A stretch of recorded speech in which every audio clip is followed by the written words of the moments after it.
Hello everyone. Welcome to Gate Academy. So, in our today's lecture, we are going to learn about the factors affecting the string efficiency and method to increase string efficiency. हमने हमारे last lecture में देखा था कि string efficiency होती क्या है, किस तरीके से वो हमारे लिए इतना डिसएडवांटेजियस है और क्या डिफरेंट मेथड्स हैं जिससे आज हम लोग देखने वाले हैं कि क्या क्या फैक्टर्स जो है स्ट्रिंग एफिशिएंसी क्या क्या फैक्टर्स पे अफेक्ट करती है। प्लस हम लोग ये भी देखेंगे कि किस तरीके से हम लोग अपनी स्ट्रिंग एफिशिएंसी को इंक्रीज कर सकते हैं। स्ट्रिंग एफिशिएंसी को इंक्रीज करने का मतलब कि एक equal distribution. Okay, pen pen का colour, equal distribution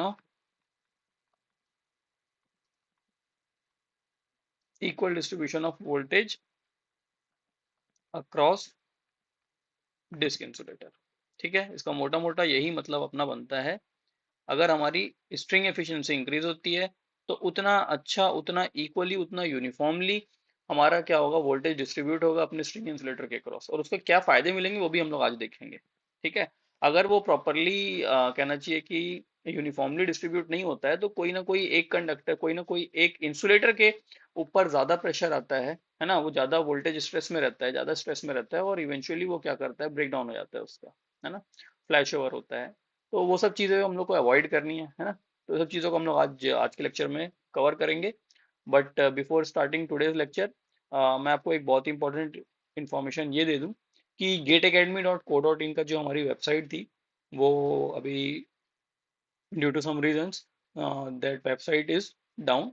but for students, GATE Academy has launched a new website that is GateAcademy.shop।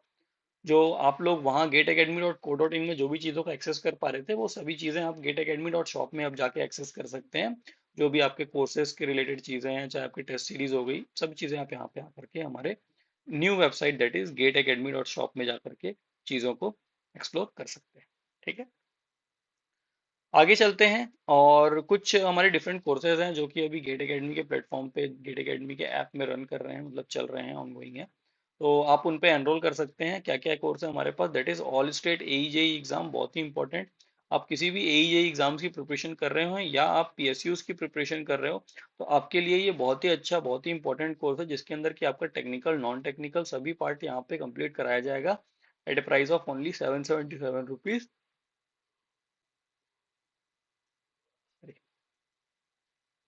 Okay, for a validity of 1 year. Electrical engineering aspirants के लिए हमारे पास कोर्स है electronics and telecommunication, civil engineering and mechanical engineering. ये चारों branches के लिए हमारे पास ऑल स्टेट AE का कोर्स अवेलेबल है।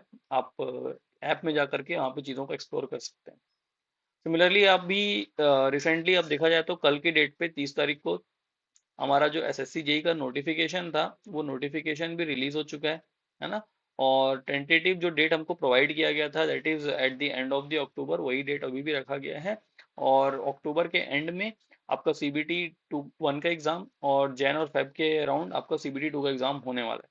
तो इसको ध्यान में रखते हुए हमको, आपको करना क्या है, आपको तैयारी को स्टार्ट कर देना है। अब जो भी लोग वेट कर रहे थे कि नोटिफिकेशन कब आएगा, हमेशा SSC लेट करता है, बट इस बार ऐसा कुछ भी नहीं है। इस बार काफ़ी पंचुअलिटी के साथ में SSC ने अपनी जो एग्ज़ाम कैलेंडर रिलीज की थी, उसके अकॉर्डिंग एग्जाम्स को कंडक्ट करा रहा है वो। ठीक है, तो SSC जेई का जो एग्ज़ाम रहता है, दो पार्ट में रहता है, CBT 1 and CBT 2। CBT 1 and CBT 2, CBT 1 pure technical plus non technical, CBT 2 pure technical. Okay, CBT 1 में क्या आएगा, non tech, non tech and tech. तो हमारा जो कोर्स है वो आपके नॉन टेक वाले पार्ट को कवर कर रहा है, वो आपके टेक्निकल वाले पार्ट को कवर कर रहा है, वो आपके टेक्निकल टेक्निकल 1 मीन्स CBT 1 का जो पार्ट है उसको कवर करेगा, और CBT 2 का जो पार्ट है उसको कवर करेगा। ठीक है, तो सभी चीज़ें हमारी यहाँ पे कंप्लीट हो जाएंगी केवल और केवल 777 रुपीज़ के प्राइस में। और ये हम आपको अपना जो लाइव रिकॉर्डेड कोर्स है वो प्रोवाइड कर रहे हैं इलेक्ट्रिकल इंजीनियरिंग एस्पिरेंट्स के लिए, मैकेनिकल इंजीनियरिंग एस्पिरेंट के लिए एंड सिविल इंजीनियरिंग एस्पिरेंट्स के लिए। ये हमारे पास कोर्सेज अभी एट प्रेजेंट जो हमारा ऐप है वहाँ पे ये चल रहे हैं, आप जाके वहाँ एनरोल कर सकते हो। ठीक है, आफ्टर दैट जो RRB जेई का जो हमारा 2025 की जो वैकेंसी आने वाली है ना, ये भी कुछ टाइम में आपको नजर आ जाएगी। ये भी वैकेंसी की जो आपको प्रिपरेशन है, आपको अभी से स्टार्ट कर देनी चाहिए, क्योंकि अगर आप अभी से स्टार्ट करेंगे तो क्या रहेगा, आपके लिए बेटर रहेगा। ठीक, तो अगर आप प्रिपरेशन स्टार्ट करना चाहते हैं, और आरआरबी सीबीटी 1 सीबीटी 2 दो स्टेज में एग्जाम लेता है। सीबीटी 1 प्योरली नॉन टेक्निकल होता है, CBT 2 technical plus non technical होता है। तो अगर आप सीबीटी 1 की प्रिपरेशन करना चाहते हैं तो हमारे पास जो कोर्स है इसके अंदर की सीबीटी 1 पूरा आपका कंप्लीट यहाँ पे प्रिपेयर कराया जाएगा। ये केवल और केवल 499 रुपीज़ के प्राइस में हम लोग आपको प्रोवाइड कर रहे हैं। सिमिलरली अगर आप केवल और केवल सीबीटी 2 का प्रिपरेशन करना चाहते हैं तो आपके लिए यहाँ पे सीबीटी 2 का जो प्रिपरेशन है, टेक्निकल वाला पार्ट जो है,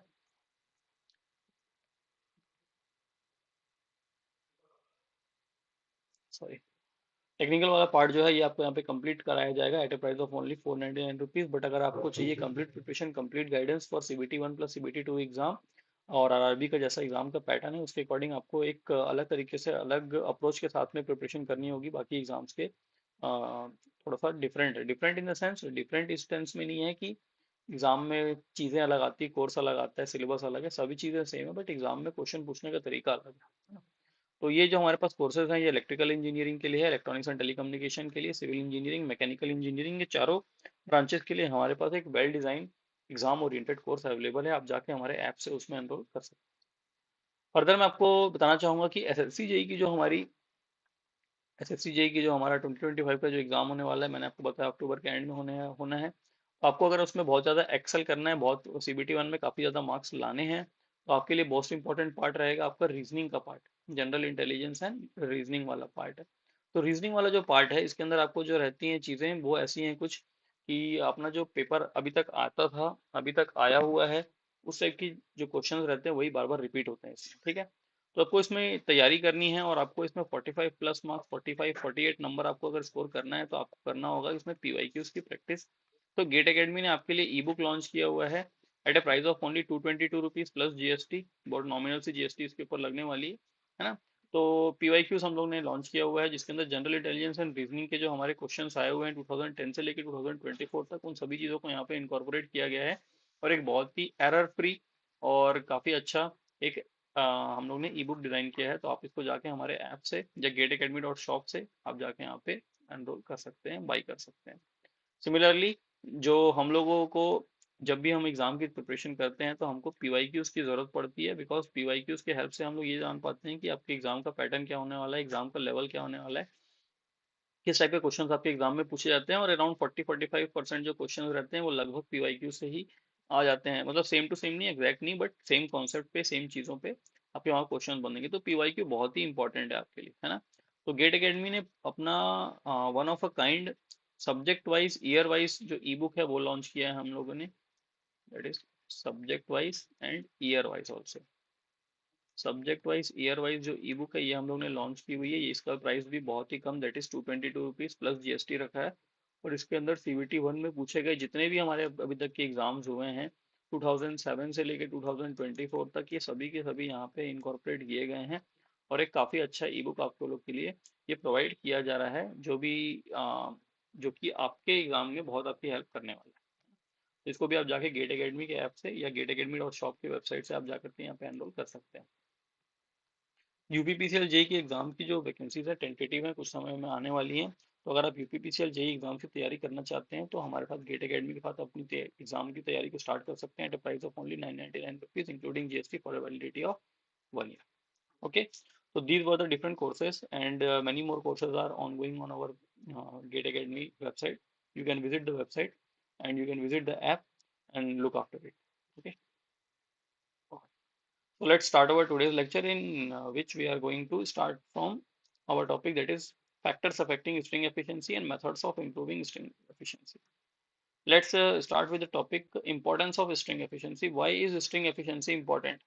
string efficiency, importance of string efficiency का मतलब है कि स्ट्रिंग एफिशिएंसी हम लोग 100% क्यों रखना चाहते हैं। ऑल्दो ये पॉसिबल नहीं है 100% रख पाना, ये केवल डीसी सिस्टम में पॉसिबल है। बट हम लोग अगर बात करें एसी सिस्टम की तो हम कोशिश करते हैं कि हमारी स्ट्रिंग एफिशिएंसी ज़्यादा हो। ज़्यादा होने का रीज़न क्यों चाहते हैं कि ज़्यादा हो, ताकि हमारी जो सबसे पहला चीज़ है कि प्रिवेंशन ऑफ फ्लैश हो। होता क्या है कि जब हम लोग की जो स्ट्रिंग रहती है, ये हमारी जो, यहाँ दिखेगा नहीं आपको, जो हमारी मान लो ऐसी स्ट्रिंग है, 5 से 6 हमारे इंसुलेटर लगे हुए हैं, और सबसे बॉटम वाला इंसुलेटर है, इसके पास से लाइन गई हुई है। ठीक, सबसे ज्यादा स्ट्रेस में जो इंसुलेटर रहने वाला है, ये सबसे ज्यादा इसके ऊपर क्या होगा, सबसे ज्यादा स्ट्रेस होगा इसके ऊपर। ठीक, सबसे कम स्ट्रेस इसके ऊपर होगा। जिसके ऊपर सबसे ज्यादा स्ट्रेस होगा उसके ऊपर चांसेस होंगे क्या होने के, फ्लैश ओवर होने के, इंसुलेटर इंसुलेटर के फेलियर होने के।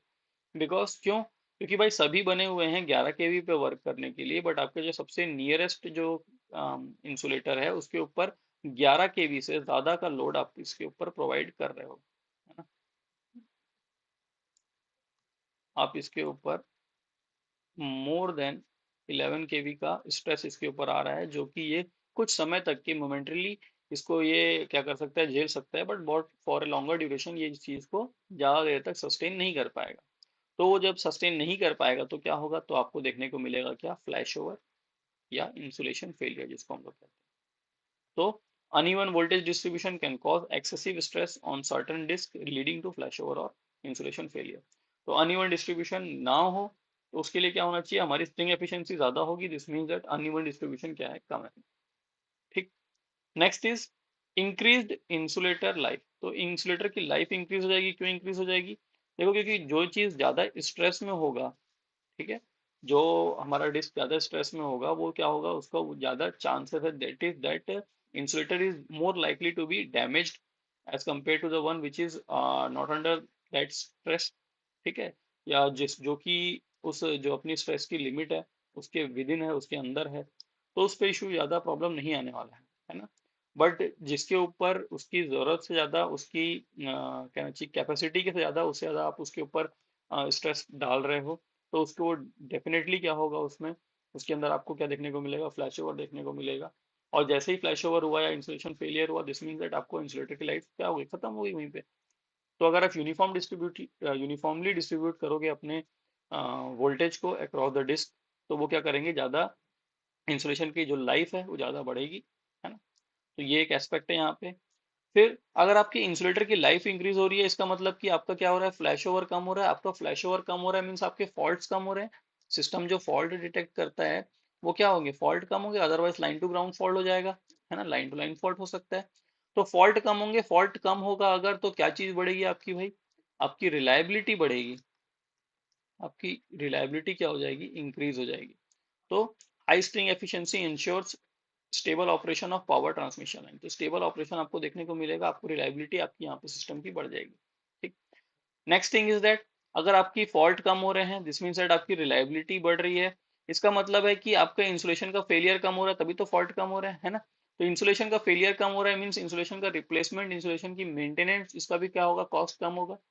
ठीक है, तो ये कॉस्ट इफेक्टिव भी होगा। अगर आपने क्या कर लिया, स्ट्रिंग एफिशिएंसी को इंक्रीज कर लिया, तो आपका जो मेंटेनेंस कॉस्ट है वो क्या हो जाएगा, सिस्टम का कम हो जाएगा। अदरवाइज जब भी फॉल्ट आएगा तो आपको क्या करना पड़ेगा, आपको कहना चाहिए कि ब्रेकडाउन मेंटेनेंस करना पड़ेगा।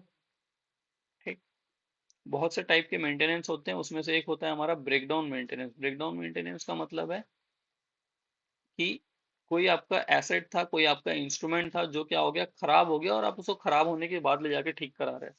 जैसे कि आपकी गाड़ी है, नॉर्मल गाड़ी आप घर में जो यूज करते हो, वो बाई चांस कहीं पे क्या हो गया, पंचर हो गई या कुछ और चीजें हो गई, जो कि आपने क्या, जो आप उसको रोक नहीं सकते, है ना, भाई कुछ रीजन से आप रोक सकते हैं, बट ये चीजें क्या होती हैं, हो जाएगी किसी न किसी कारण से। तो अगर ऐसा होता है तो आप उसमें क्या करेंगे, ब्रेकडाउन मेंटेनेंस करते हैं। एक पीरियोडिक मेंटेनेंस होता है ना। तो पीरियोडिक मेंटेनेंस क्या करता है कि यही ब्रेकडाउन मेंटेनेंस हमको ना करना पड़े, हमारा सिस्टम क्या ना हो, तो उसकी रिलायबिलिटी ज्यादा रहे, इस वजह से हम लोग उसको रेगुलर मेंटेनेंस करते रहते हैं, अपनी गाड़ी क्या हो, ताकि हम लोग गाड़ी का बार बार इंजन ऑयल चेंज कराते रहते हैं, गाड़ी की सर्विसिंग कराते रहते हैं, वो क्या है, पीरियोडिक मेंटेनेंस वाले पार्ट है।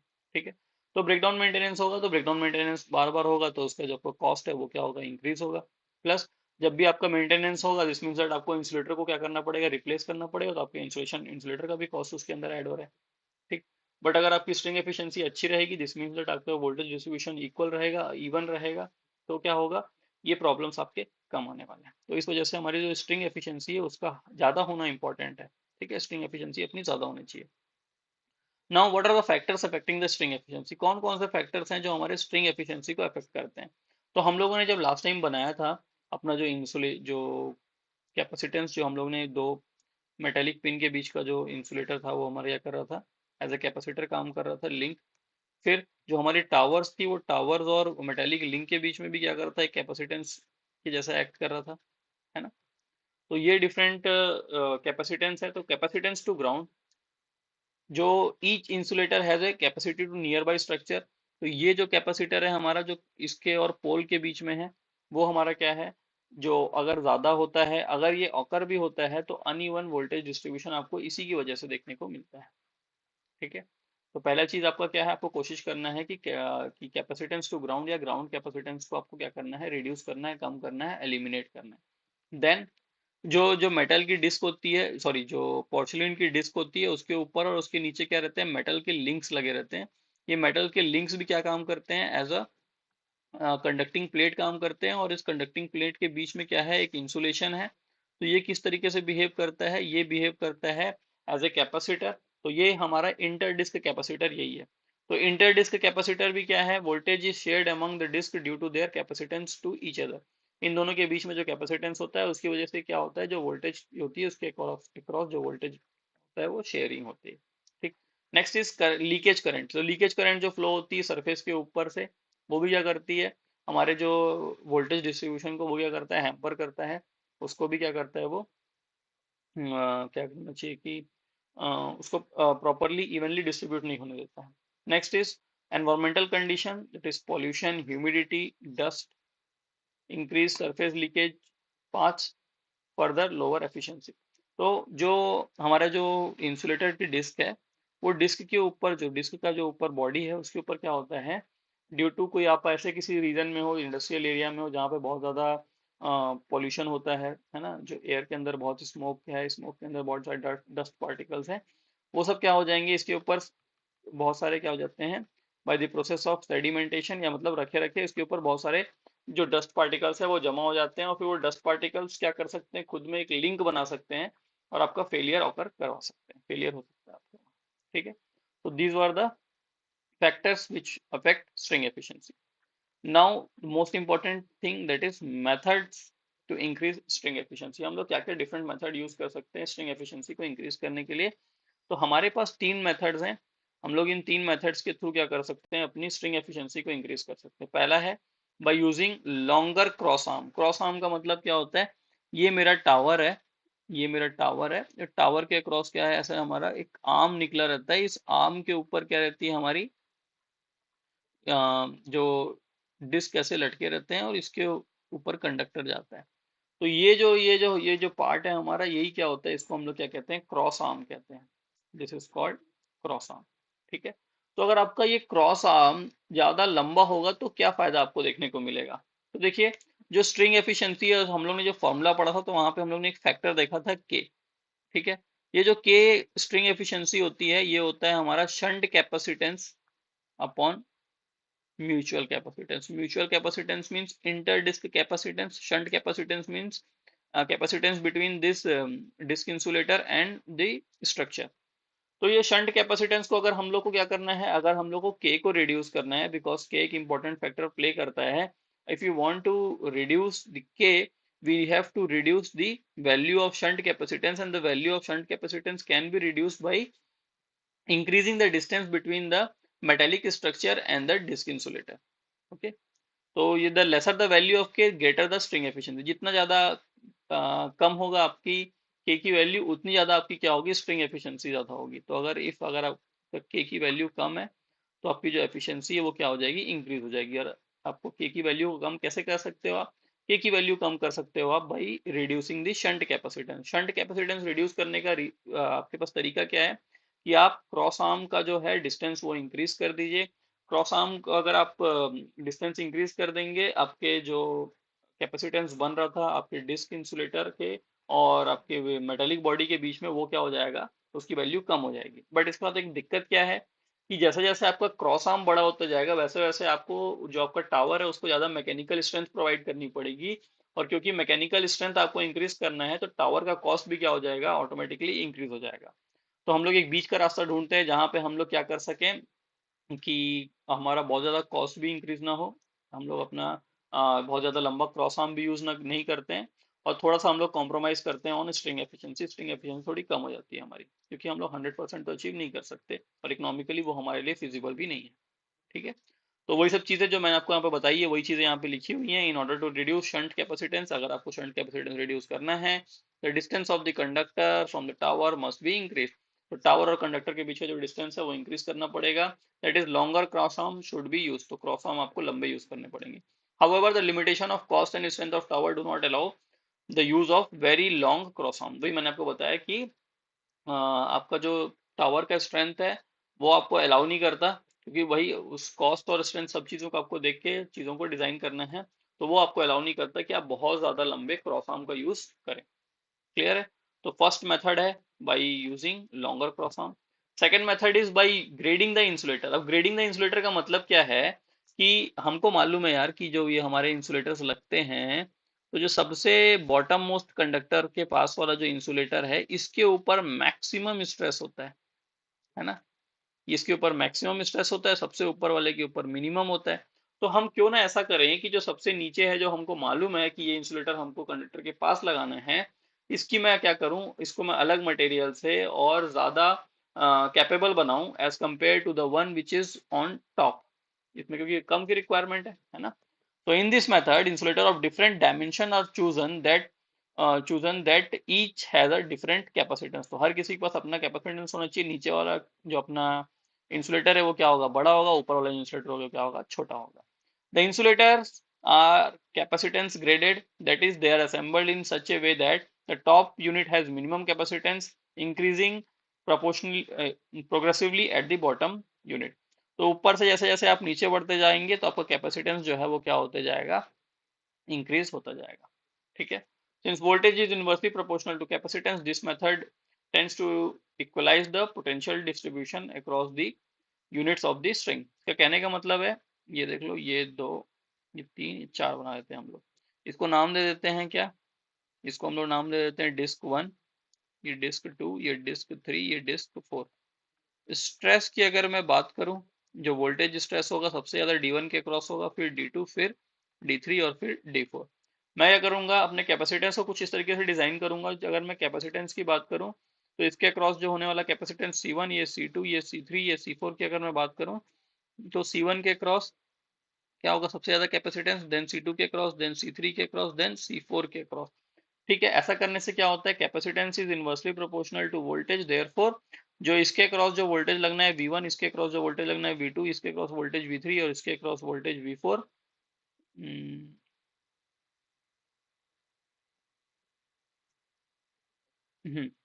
तो यहाँ पे क्या होगा, अब यहाँ पे क्या हो जाएगा, C1 के क्रॉस जो वोल्टेज लगना था वो क्या होगा, V1 वो कम होगा as compare to V2, as compare to V3 and as compare to V4।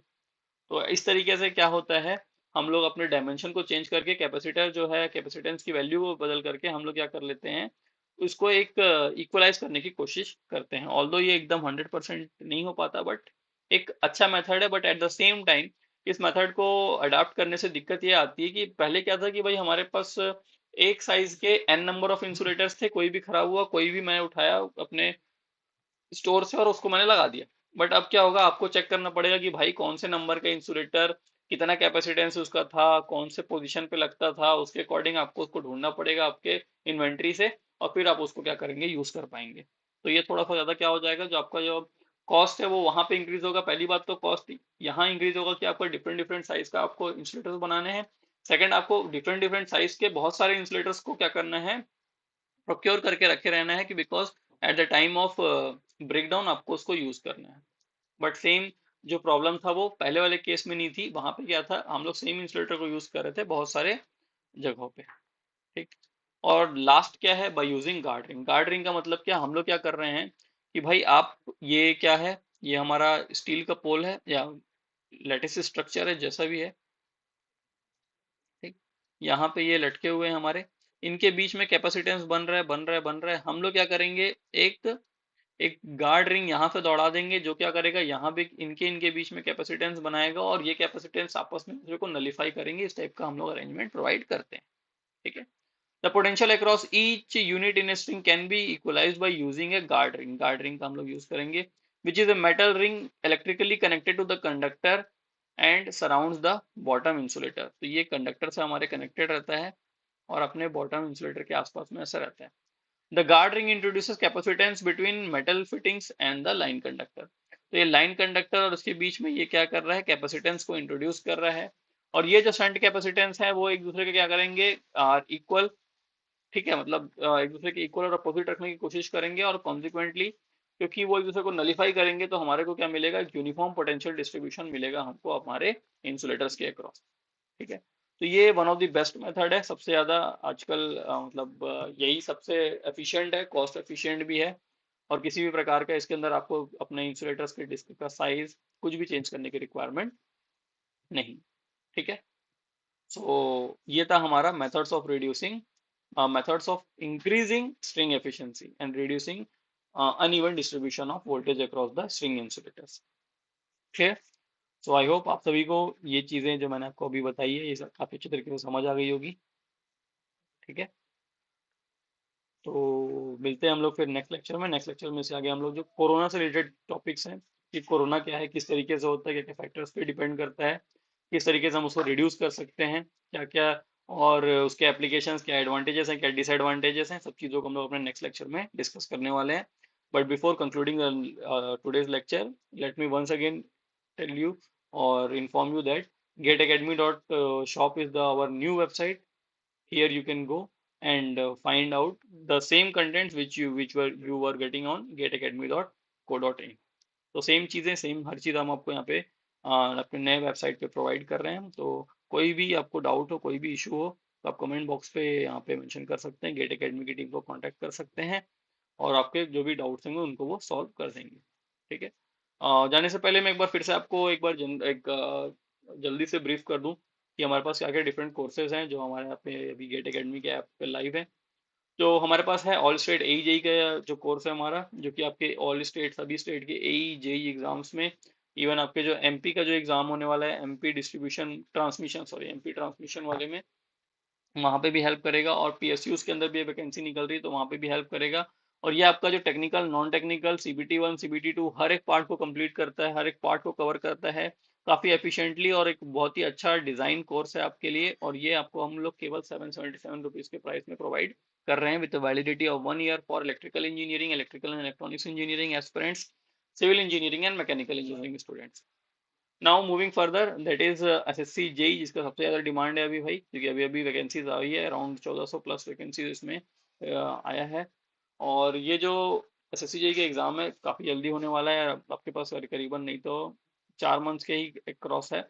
और 4 मंथ के अंदर अगर आपको प्रिपरेशन करनी है फ्रॉम ज़ीरो, आप ज़ीरो से स्टार्ट करना चाहते हैं तो भी आप इस 4 मंथ के अंदर कर सकते हैं, है ना। करना है आपको क्या, आपको गेट एकेडमी के साथ में हमारा जो कोर्स है एसएससी जेई का, उसमें एनरोल करना है, और केवल 777 रुपीज़ के प्राइस के अंदर, जिसके अंदर आपको technical non technical CBT1 CBT2 सभी चीज़ें यहाँ पे कवर कराई जाएंगी, for electrical engineering aspirant, for civil engineering aspirant, and for mechanical engineering aspirant. After that, if you want to prepare for RRB JEE 2025 examination, whose notification is about to be released in a month or two, अगर आप उसकी preparation करना चाहते हैं तो आपके पास ये पहली बात आपको ये मालूम होगा कि आपका जो एग्जाम होता है CBT1 और CBT2 दो स्टेज में होता है। CBT1 जो होता है प्योर नॉन टेक्निकल एग्जाम होता है, जिसकी वजह से बहुत सारे टेक्निकल के जो एस्पिरेंट्स होते हैं उनको काफ़ी इशू आती है इसके अंदर। CBT2 जो है हमारा, ये क्या है, टेक्निकल वाला पार्ट है, जिसके अंदर कि आपको टेक्निकल का डोमेन आता है, और ये टेक्निकल का डोमेन जो है ये एसएससी जेई के CBT1 के लेवल का रहता है, प्लस इसमें नॉन टेक वाला भी कुछ पार्ट अभी भी आता है। तो यहाँ पे बेसिकली आपको अगर अगर आपको प्रिपरेशन करनी है केवल और केवल CBT1 के लिए, आपको लगता है कि नहीं यार मेरा नॉन टेक वाला टेक्निकल वाला पार्ट अच्छा है, नॉन टेक्निकल वाला पार्ट थोड़ा सा वीक है, तो आप तैयारी कर सकते हैं, गेट एकेडमी के साथ जुड़ सकते हैं, और केवल 499 रुपीज़ के प्राइस में आप फॉर वैलिडिटी ऑफ 1 ईयर आप CBT1 का कोर्स अवेल कर सकते हैं। सिमिलरली अगर आपको CBT2 का ही कोर्स चाहिए, केवल आपको नॉन टेक्निकल वाला पार्ट आप खुद कर लोगे, आपको लग रहा है कि आपने तैयारी कर रहे हैं, आप कहीं से किए हुए हैं तैयारी, और आपको केवल टेक्निकल वाले पार्ट का रिक्वायरमेंट लग रहा है, तो आप CBT2 का बस कोर्स ले सकते हैं at a price of only 499 rupees. But if you want to prepare completely, if you want a complete guidance for the exam, you have to, I will suggest you to buy CBT1 plus CBT2 course, that is CBT1 plus CBT2 course for RBJ at a price of only 777 rupees for a validity of 1 year। और ये जो हमारे पास courses है ये 4 different branches के लिए हमारे पास अवेलेबल हैं, electrical engineering, electronics and communication engineering, civil engineering and mechanical engineering. Next is our e book. बहुत ज़्यादा बच्चों को ये चीज़ें पसंद आ रही हैं, काफ़ी ज़्यादा अच्छा तरीके से हम लोगों ने इसको एक कंपाइल करके आपको प्रोवाइड किया है, कोशिश की है कि एकदम एरर फ्री रहे, है ना। काफ़ी बहुत सारी बुक्स रहती हैं मार्केट में जो चीपली अवेलेबल होती है, बट उसके अंदर बहुत सारे एरर्स रहते हैं, है ना। उन सब एरर्स को हम लोग को क्या करना है, उस वजह से हम लोग को भी क्या होती है चीज़ें गलत, क्योंकि ये सब स्टैटिक चीज़ें हैं, बहुत सारी चीज़ें स्टैटिक रहती है, बहुत सारे में लॉजिक्स लगते हैं, तो वो थोड़ी सी गलत हो जाते हैं कई बार, है ना। तो अगर ऐसा चीज़ों को आपको अवॉइड करना है तो एसएससी जेई के लिए हमारे पास जनरल इंटेलिजेंस एंड रीजनिंग की ई बुक है, केवल और केवल 222 रुपीज़ प्लस जीएसटी के प्राइस में, नॉमिनल से जीएसटी आपको पे करनी है। सिमिलरली हम लोगों ने एसएससी जेई इलेक्ट्रिकल के लिए, ये इलेक्ट्रिकल के लिए नहीं, ना केवल इलेक्ट्रिकल के लिए, हमारे पास सिविल और मैकेनिकल के लिए भी ई बुक्स अवेलेबल हैं, जिसके अंदर हम लोग पेपर 1 के जो हमारा टेक्निकल वाला पार्ट है उसको पूरा कंप्लीट आपको प्रोवाइड कर रहे हैं, subject wise and year wise, at a price of only 222 rupees plus GST. Okay, and now at the end, if you want to prepare for UPPCL JEE 2025, you can avail our course at a price of only 999 rupees for a validity of 1 year, including all the taxes and GST. And for enrolling, if you want to enroll in our courses, and there are various different courses running on the Gate Academy app, you can visit Play Store, go to Play Store, search for Gate Academy, and you will find our Gate Academy app, and from there you can log in into the Gate Academy app and explore the different courses which are available there, and I bet you will definitely find a course fit for your examination. Okay. Okay friends, मिलते हैं फिर अपने next lecture में, जहाँ पे हम लोग इस तरह की चीज़ें दैट इज कोरोना के बारे में डिस्कस करने वाले हैं। ओके, चलिए बाय।